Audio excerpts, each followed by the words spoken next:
మధ్యతరగతి ఇంటి కథ. గౌరీపురం అనే ఒక మారుమూల గ్రామం ఉంది. ఆ గ్రామంలో రాఘవ ఇంకా కేశవ అనే ఇద్దరు ప్రాణ స్నేహితులు ఉన్నారు. ఆ ఇద్దరూ కూడా కట్టెలు కొడుతూ తమ జీవనాన్ని సాగిస్తున్నారు. అయితే ఈ మధ్య కాలంలోనే రాఘవకు జానకి అనే అమ్మాయితో వివాహం జరిగింది. ఏమండి, వచ్చే ఆదివారం పోలేరమ్మ జాతర రాబోతుంది కదా, నన్ను ఆ జాతరకు తీసుకువెళ్లరా? తీసుకెళ్తాను జానకి, పైగా మన పెళ్లి అయ్యాక వస్తున్న మొదటి జాతర ఇది. అవునండి, అలాగైతే ఆ రోజు కేశవ అన్నయ్యని భోజనానికి పిలవండి, మనమంతా కలిసి జాతరకు పోదాం. అలాగే చెప్తాలే అని రాఘవ తన గొడ్డలి తీసుకుని కట్టెలు కొట్టడానికి బయలుదేరతాడు. ఆ మార్గ మధ్యలో కేశవుని కలిసి అడవిలోకి వెళ్తాడు. ఆ తర్వాత మధ్యాహ్న వేళ వరకు కట్టెలు కొట్టి వాటిని ఒక దగ్గర పోగు చేసుకుంటారు. అప్పుడు భోజన సమయం కావడంతో ఇద్దరూ ఒక చెట్టు కింద కూర్చుని భోజనం చేస్తున్నారు. అరే కేశవ, ఇవి వచ్చే ఆదివారం నీకు మన ఇంట్లోనే భోజనం. నీ చెల్లెమ్మ మరీ చెప్పమంది. అవునా?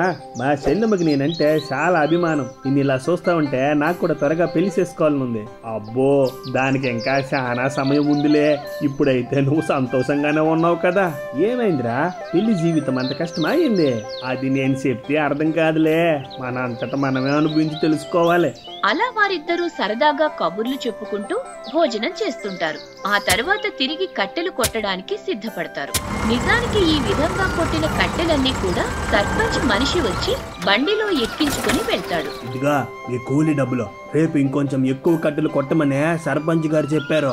సరే వీరయ్య, ఇంతకీ జాతర రోజున పండగ మామూలు అడగమని చెప్పాను కదా, అడిగావా? నేనేం అడగలేదు రాఘవా, నువ్వే ఒక అడుగు వెళ్ళే అడిగే అని వీరయ్య అక్కడి నుండి వెళ్లిపోతాడు. ఆ తర్వాత ఇద్దరు స్నేహితులు కూడా తమ ఇళ్లకు బయలుదేరుతారు. అలా వెళ్తున్న మార్గ మధ్యలో కేశవ ఒక మందుల దుకాణం వద్ద ఆగి మందులు తీసుకుంటాడు. ఆ తర్వాత ఇంటికి చేరుకోగా మంచం మీద పడుకున్న తన తండ్రికి మందులిస్తాడు. నిజానికి గత 5 ఏళ్ల నుండి కేశవ వాళ్ల నాన్న అనారోగ్యంతో బాధపడుతున్నాడు. నా వల్ల నువ్వు చాలా ఇబ్బందులు పడుతున్నావు కదా, కనీసం ఆ దేవుడు నన్ను తన దగ్గరకు తీసుకుపోయినా బాగుండేదే. అయ్యే మాటలు నానా, మీ ఓపిక ఉన్న రోజులు కష్టపడి పని చేసినారు కదా, కాకపోతే గత కొన్నేళ్లుగా ఇబ్బంది పడుతున్నావు. త్వరలో అన్ని సమస్యలు తీరిపోతాయిలే. నేను కూడా ఈ రోజు కోసం ఎదురు చూస్తున్నాను కేశవ, మన బతుకులు మారాలరా. ఒకవైపు కేశవ ఇంట్లో పరిస్థితులు ఇలా ఉండగా వీరయ్య మార్కెట్లో కట్టెలు అమ్మేసిన డబ్బులు తీసుకొచ్చి సర్పంచ్ కి ఇస్తాడు. ఆ డబ్బులు చూసి సర్పంచ్ ఎంతగానో సంతోషిస్తాడు. ఆ తర్వాత సర్పంచ్ తన భార్య వద్దకు వెళ్లి డబ్బులిచ్చినప్పుడు ఆమె మొహం చిన్నపోతుంది. ఏమైంది కాంతం, ఎందుకు అలా ఉన్నావు? ఏమయ్యా, ఇవేమైనా ముష్టి డబ్బులా? అసలు మీ మాటలకు మీరు నా చేతికి ఇచ్చే డబ్బులకు ఏ మాత్రం పొంతనుండడం లేదు. మరి ఇప్పుడు నన్ను ఏం చేయమంటావు? మన మార్కెట్ లో అమ్మగా వచ్చిన డబ్బులు ఇయ్యే. అది కాదండి, మీరు ఎవరితో అయితే కట్టెలు కొట్టిస్తున్నారో వాళ్ళకి కూలీ డబ్బులు తగ్గించండి. అలాగే ఎక్కువసేపు పని చేయించుకోండి. ఒకవేళ కట్టెలు ఎక్కువగాని కొడితే డబ్బులు మంచిగానే వస్తాయి కదా. నువ్వు చెప్పింది నిజమే కాంతం, పోనీ అదేదో ఎక్కువ మందితో పని చేయించుకుందామంటే నువ్వు ఒప్పుకోవు. ఇప్పుడు గాని ఎక్కువ మందితో పని చేయించుకుంటే రేపన్న రోజు వాళ్ళు మనకు ఎదురు తిరిగే అవకాశం ఉంది. కాబట్టి ఆ ఇద్దరి స్నేహితులతోనే ఎక్కువ పని చేయించుకోండి. సరేలే, నువ్వు చెప్పినట్టు చేస్తాలే. నిజానికి భార్య మాటను సర్పంచ్ తీయలేకపోతాడు. ఆ మరుసటి రోజు ఎప్పటిలా ఇద్దరు స్నేహితులు కట్టెలు కొడుతున్న సమయంలో సర్పంచ్ తన మనిషితో అక్కడికి వస్తాడు. అయితే ఎప్పుడూ లేనిది హఠాత్తుగా సర్పంచ్ రావడం ఏంటని వారిద్దరూ ఆలోచిస్తున్నారు. ఆ సమయంలో తన భార్య చెప్పిన మాటలను తన మాటలుగా వారితో చెబుతాడు. అదేంటయ్యా, ఉన్న పలంగా మా కూలి పని డబ్బులు తగ్గించేస్తే మేము ఎలా బతకాలి? అది కాకుండా రోజు కన్నా 3 గంటలు ఎక్కువ పని చేయించుకుంటున్నారు. ఇదంతా ఏంటండి? ఇప్పుడు ఏంట్రా, నా వ్యాపారంలో సగం వాటా రాసిచ్చేయమంటావా? ఒకవేళ నీకు గాని పని చేయడం ఇష్టం లేకపోతే చెప్పు, నేను వేరే వాళ్ళని చూసుకుంటా. అయ్యో, మా వాడి ఉద్దేశం అది కాదండి. మీరే కాస్త పెద్ద మనసు చేసుకునే మా కూలి డబ్బుల గురించి ఆలోచించండి. అయ్యానే కుదరదు కేశవా, మీకు ఇష్టం ఉంటే పని చేయండి, లేకపోతే మానేయండి. ప్రస్తుతం తమ కుటుంబ పరిస్థితులు దృష్టిలో పెట్టుకుని సర్పంచ్ చెప్పిన దానికి సరేనని ఒప్పుకుంటారు.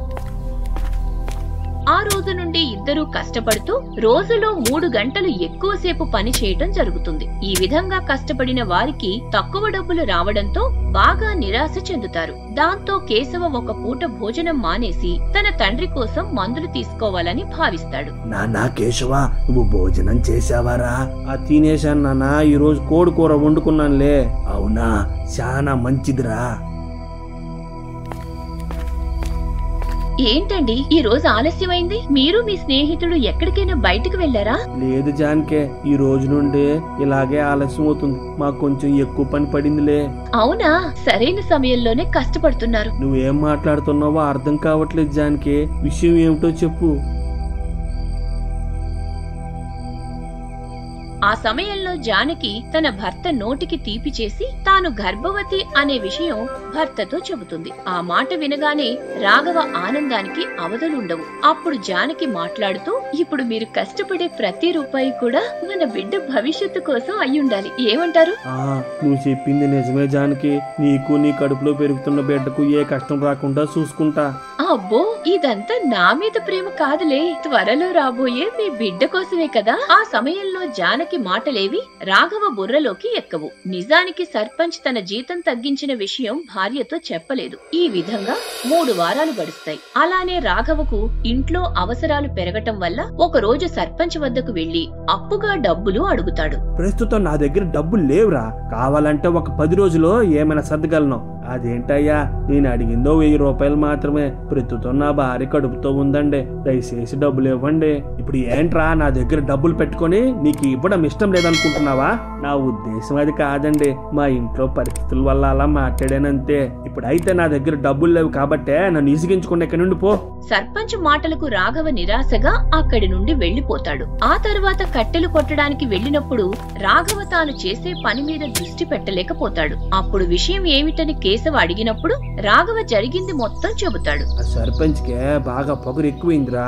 మన నాతో కూడా దురుసుగా మాట్లాడాడు. అలాగైతే మన జీవితాలు ఏం బాగుపడతాయిరా. నాకు పుట్టబోయే బిడ్డ గురించి బెంగగా ఉంది కేశవ. నువ్వు భయపడినట్టు ఏం జరగదులే రాఘవ. ఈ డబ్బులుంచో, నీకు వీలు కుదిరినప్పుడు తిరిగిద్దులే. అయ్యో వద్దు కేశవ, నువ్వు ఉన్న పరిస్థితుల్లో నాకు డబ్బులు ఇవ్వడం ఏంటి? నోరు మోసుకొని డబ్బులు తీసుకురా. ఈ డబ్బులు ఇస్తుందా నీ కోసం కాదు, నా చెల్లెల కోసం. చెల్లెలు కడుపులో పెరుగుతున్న బిడ్డ కోసం ఇస్తున్నాను, అర్థమైందా? కేశవ చూపించే అభిమానానికి రాఘవ తిరిగి బదులు ఇవ్వలేకపోతాడు. అలానే తమ దగ్గర నుండి డబ్బులు కూడా తీసుకుంటాడు. ఈ విధంగా కొన్ని నెలల పాటు చాలని డబ్బులతో తమ జీవితాలను గడుపుతారు. ఒకరోజు రాఘవ తన భార్యను ఆసుపత్రికి తీసుకువెళ్తున్నప్పుడు మార్గ మధ్యలో సర్పంచ్ మనిషికి వీరయ్య ఎదురొచ్చి, అరే రాఘవ, నిన్ను ఉన్న పల్లంగా అయ్యగారు తీసుకురమ్మన్నారు, పద వెళ్దాం. నువ్వు వెళ్ళేరయ్యా, నేను మా ఆవిడ ఆసుపత్రిలో చూపించొస్తాను. అదేం కుదరదా? నువ్వు లేకుండా వెళ్తే అయ్యగారు నన్ను తిడతారు. అప్పుడు నీ పిల్లాన్ని ఆసుపత్రికి తీసుకెళ్లకపోతే కడుపులో బిడ్డ ఏమైనా చచ్చిపోతుందా? ఆ మాటలకు కోపం వచ్చిన రాఘవ వీరయ్య మీద చెయ్యి చేసుకుంటాడు. ఇంతలో అటుగా వెళ్తున్న కేశవ కూడా వచ్చి విషయం తెలుసుకుని వీరయ్యను కొట్టి తరిమేస్తాడు. అలా దెబ్బలు తిన్న వీరయ్య సర్పంచ్ వద్దకు వెళ్లి విషయమంతా చెబుతాడు. ఆ ఇద్దరికి ఎంత ధైర్యంరా! నువ్వు నా మనిషివని తెలిసి కూడా చేసుకుంటారా? నేను వాళ్ళని ఊరికే వదిలిపెట్టను. ఇప్పుడు ఏం చేయబోతున్నారు అయ్యగారు? సోత్తూ ఉండో, ఇద్దరికి కోలుకోలేని సావు దెబ్బ కొడతా. ఆ మరుసటి రోజు ఇద్దరు స్నేహితులు సర్పంచ్ ఇంటి వద్దకు వచ్చి నిన్న జరిగిన దానికి క్షమాపణలు అడుగుతారు. దానికి సర్పంచ్ ఏమీ సమాధానం ఇవ్వకుండా మౌనంగా ఉంటాడు. ఆ తర్వాత సర్పంచ్ ఇంటిలోకి వెళ్లిపోగా ఇద్దరూ అదే చోటులో సర్పంచ్ కోసం ఎదురు చూస్తున్నారు. సరిగ్గా మధ్యాహ్న వేళకు సర్పంచ్ మళ్లీ ఇంటి బయటకు వచ్చి విషయం ఏమిటని అడుగుతాడు. అదే అయ్యా, నేనేదో పొరపాటున వేరే మీద చేయి చేసుకున్నాను కదండి, దానికి క్షమాపణ అడగడానికి వచ్చాం. ఇక్కడ అన్ని మీ ఇష్టారాజ్యంగా ఉన్నట్టున్నాయి కదా, అలాగైతే నా మీద కూడా చేయి చేసుకుని క్షమాపణలు అడుగుతారా? అది కాదయ్యా, నిన్న మీ మనిషి తప్పుగా మాట్లాడాడు, అందుకే కోపంలో చేసుకున్నాం. ఇందులో మీ తప్పు ఏం లేదురా. కాకపోతే ఇంకా మిమ్మల్ని నా దగ్గర పనిలో పెట్టుకుంటే అప్పుడు నేను తప్పు చేసిన వాడిని అవుతా. ఏంటి అయ్యా మీరనేదే? ఈ రోజు నుండే మిమ్మల్ని పనిలో నుండి తీసేస్తున్నా, అలానే మీరు రావాల్సిన బకాయి డబ్బులు కూడా ఇవ్వను. ఆ మాటలు విని వారిద్దరూ ఆశ్చర్యపోతారు. అప్పుడు సర్పంచ్ తో మాట్లాడే ప్రయత్నం చేసినప్పుడు సర్పంచ్ వారి మాటలను పట్టించుకోకుండా అక్కడి నుండి వెళ్లిపోతాడు. దాంతో చేసేదేమీ లేక వారిద్దరూ బాధగా అక్కడి నుండి వెళ్లిపోతారు. అలా ఇంటికి చేరుకున్న రాఘవ తన భార్యతో విషయం చెప్పగా, అయ్యో ఇప్పుడు మన పరిస్థితి ఏంటండి? అసలు ఇలా జరుగుతుందని ఏమాత్రం ఊహించలేదు. నువ్వు ఎక్కువగా ఆలోచించ ఆలోచించక జానకి. ఈ పని కాకపోతే వేరొక పని చేసుకుంటాం. సర్లేండి, పాపం మన వల్ల కేశవ అన్నయ్య కూడా ఇబ్బందుల్లో పడ్డాడు. అదేం కాదులే జానకి, నేను వాడు కలిసి కొత్త పని ఎత్తుక్కుంటాం. ఆ మరుసటి రోజు ఇద్దరు స్నేహితులు కలిసి ఊర్లో వేరే ఏదైనా పని దొరుకుతుందేమో అని ప్రయత్నిస్తారు. ఆ క్రమంలో ముందుగా సర్పంచ్ అందరినీ హెచ్చరించడం వల్ల వారికి ఎవ్వరి దగ్గర పని దొరకదు. ఇదంతా సర్పంచ్ మనిషైన వీరయ్య చూసి ఆనందిస్తాడు. అరే రాఘవ, మనకి ఈ ఊర్లో ఎక్కడ పని దొరకదురా. బహుశా సర్పంచ్ మన మీద ప్రతీకారం తీర్చుకోవాలని ఈ విధంగా చేస్తున్నట్టున్నాడు. ఇదంతా చూస్తుంటే పిచ్చెక్కిపోతుందిరా. ఈ పరిస్థితుల్లో మన కుటుంబాలు ఎలా పోషించుకుంటాం? నువ్వు చెప్పేది కూడా నిజమేరా. ఇప్పుడున్న పరిస్థితుల్లో నువ్వు మా చెల్లెమ్మను ఒంటరికి వదిలి పక్క ఊరికి పోలేవో, నేను కూడా మంతేగా. మా నాన్న వదిలి ఎక్కడికి వెళ్ళలేను. ఈ మాటలన్నీ కూడా మన కడుపులు నింపవు కదా కేశవ. మనమే ఏదో ఒకటి చెయ్యాలి. ఆ సమయంలో రాఘవకు ఒక ఆలోచన తడుతుంది. అదే విషయం తన స్నేహితుడితో చెప్పగా కేశవ కూడా సరేనని ఒప్పుకుంటాడు. ఆ తరువాత ఇద్దరూ తమ ఇళ్లకు వెళ్లిపోతారు. ఈ విధంగా సమయం గడుస్తూ చీకటి పడిన తర్వాత ఇద్దరూ తమ ఇళ్ల నుండి గొడ్డళ్లు తీసుకుని బయలుదేరతారు. అలా వారిద్దరూ అడవికి చేరుకున్న తర్వాత చుట్టుపక్కల ఎవరైనా ఉన్నారేమో అని ఒకసారి గమనించుకుంటారు. అరే, ఇదే సరైన పని అంటావా? ఒకవేళ దొరికితే మన కథ ముగిసిపోతుందిరా. మనం ఏం తప్పు చేయడం లేదు కదరా. ఈ సర్పంచ్ తన అధికార బలంతో మనకి పని లేకుండా చేసాడు. అందుకే రాత్రిపూట వచ్చి కట్టెలు కొట్టుకుని పోదాం. లేదంటే మన కుటుంబాలను ఎలా పోషించుకుంటాం? సరే, నువ్వు చెప్పినట్టే చేద్దామా. కాకపోతే ఈ చోట్ల వద్దు, ఇంకా ముందుకెళ్తే దట్టమైన చెట్లు ఉంటాయి. మనం వెళ్ళి అక్కడ కట్టెలు కొట్టుకుందాం పద. ఆ సమయంలో ఇద్దరు ఎప్పటికన్నా కాస్త లోనికి వెళ్లటం జరుగుతుంది. ఆ తర్వాత కట్టెలు కొట్టడం మొదలు పెడతారు. ఈ విధంగా కొట్టిన కట్టెలను రాత్రికి రాత్రి తరలించుకుంటారు. అలా సర్పంచ్ కి తెలియకుండా 3 వారాల పాటు రాత్రిపూట అడవిలో కట్టెలు కొడతారు. ఒకరోజు వారిద్దరూ సంతోషంగా ఉండటం సర్పంచ్ గమనిస్తాడు. ఒరే ఏరయ్య, ఆ ఇద్దరు కూడా ఏ పని లేని వాళ్ళు లాగా లేరురా. ఎందుకైనా మంచిది ఇద్దరి మీద ఒక కన్నేసుంచో. అలాగే అయ్యగారు, ఒకవేళ ఏదైనా ఉంటే వెంటనే మీకు కబురు పెడతానా. ఒకరోజు వీరయ్య ఇద్దరు స్నేహితులను గమనిస్తాడు. అప్పుడు సరిగ్గా అర్ధరాత్రి వేళలో ఎక్కడికో వెళ్లటం చూసి వెనకే వెంబడిస్తాడు. అలా వెంబడిస్తూ చివరిగా కట్టెలు కొట్టే చోటు వద్దకు వస్తాడు. ఆ సమయంలో వారు చేసే పని చూసి వీరయ్య ఆశ్చర్యపోతాడు. ఏంట్రా వాగుతున్నా? నేను చెప్పేది నిజమయ్యా. ఆ ఇద్దరు దుర్మార్గులు మిమ్మల్ని మోసం చేసి కట్టెలు కొట్టుకుంటున్నారు. అసలు ఇది ఎంతకాలంగా జరుగుతుందో తెలియదయ్యా. ఈ రోజు రాత్రికి అలా కథను ముగించేస్తాను. ఆ ఇద్దరిలో ఎవరిని వదలను. ఇవిగో ఈ డబ్బులు నాన్న వైద్యానికి ఉంచు. కావాలంటే ఒకసారి పట్నం తీసుకెళ్లి చూపిద్దాం. ప్రస్తుతం బానే ఉన్నారులే. ఇంతకీ మా చెల్లెమ్మకి మగపిల్లడు పుట్టబోతున్నాడా లేక ఆడపిల్ల పుట్టబోతుందా? ఎవరు పుట్టినా వాళ్ళకి మంచి జీవితాన్ని ఇవ్వాలనుకుంటున్నాను రా. కనీసం భవిష్యత్తు తరాలైనా బాగుపడాలి కదా. అలా వారిద్దరూ కష్ట సుఖాలన్నీ పంచుకుంటారు. ఇక అదే రోజు రాత్రి ఎప్పటిలా అడవికి బయలుదేరుతారు. ఆ సమయంలో కొద్ది దూరం నుండి సర్పంచ్ మరియు వీరయ్యలు వెంబడిస్తున్నారు.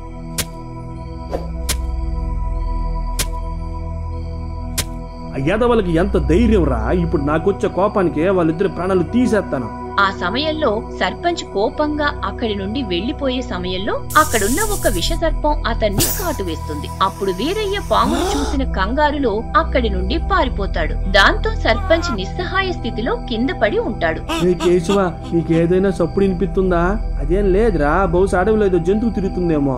అది కాదురా, ఇంకేదో శబ్దం వినపడుతుంది అని రాఘవ శబ్దం వస్తున్న వైపుకు వెళ్లినప్పుడు వెనకే కేశవ వెంబడిస్తాడు. అలా వారిద్దరూ పాము కాటుకు గురైన సర్పంచ్ వద్దకు చేరుకొని ఆశ్చర్యపోతారు. ఆ సమయంలో సర్పంచ్ మరింతగా కంగారు పడతాడు. దయచేసి నన్ను కాపాడండి, దయచేసి నన్ను కాపాడండి. ఆ సమయంలో తమకు జరిగిన అన్యాయాన్ని పక్కన పెట్టి సర్పంచ్ ప్రాణాలు కాపాడాలని నిర్ణయించుకుంటారు. అలా వైద్యుని వద్దకు తీసుకుని వెళ్లగా సర్పంచ్ ప్రాణాలు కాపాడాలని ప్రయత్నాలు మొదలవుతాయి. ఇక మెల్లిగా సూర్యోదయ సమయానికి సర్పంచ్ భార్య కాంతం హాస్పిటల్ వద్దకు చేరుకుంటుంది. అయ్యగారికి ఏం కాలేదులేండి, మీరు ధైర్యంగా ఉండండి. నిజంగా మీరు దేవుళ్ళలాగా నా భర్తను ఆసుపత్రికి తీసుకొచ్చారు. గతంలో మీకు చేసిన విషయాలన్నీ మనసులో పెట్టుకోకుండా సాయం చేసినందుకు కృతజ్ఞతలు. అయ్యో, ఇందులో మేం చేసింది ఏముందండి? ఒక మనిషి కళ్ళ ముందు చనిపోతుంటే ఎలా వదిలేస్తామండి? అలా వారు మాట్లాడుకుంటున్న సమయంలో డాక్టర్ వచ్చి సర్పంచ్ కు ఏ ప్రాణహాని లేదని చెబుతాడు. దాంతో కాంతం కాస్త ఊపిరి పీల్చుకుంటుంది. ఆ తర్వాత వారం రోజులకు సర్పంచ్ పూర్తిగా కోలుకుంటాడు. అప్పుడు రాఘవ వాళ్లకి కబురు పంపి తన ఇంటికి పిలిపిస్తాడు. ఆ రోజు మీ అంతు చూడాలని వచ్చాను, కానీ ఎప్పుడైతే నేను ప్రాణాపాయ స్థితిలో ఉన్నానో ఎన్నో ఏళ్ల నుండి నమ్మకస్తుడిగా ఉన్న వీరయ్య కూడా నన్ను వదిలి వెళ్ళిపోయాడు. అయితే మీకు అన్యాయం చేశానని తెలిసి కూడా నా ప్రాణాలు కాపాడారు. మీ మేలు జన్మలో మర్చిపోలేనురా. నిజం చెప్పాలంటే ఈ క్షణం కూడా మీ మీద కోపంగానే ఉందయ్యా. కాకపోతే తిన్న విశ్వాసం వల్ల కాపాడామా. ఇది నాకు ఇంకొక జన్మ కేసువా. ఇప్పుడు నేను చేసిన తప్పులను సరిదిద్దుకోవాలని అనుకుంటున్నా.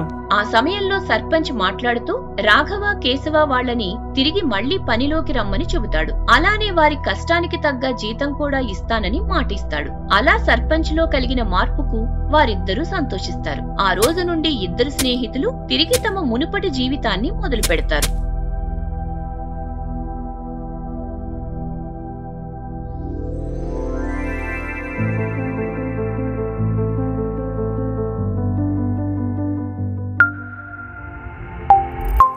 For more videos, please subscribe our channel.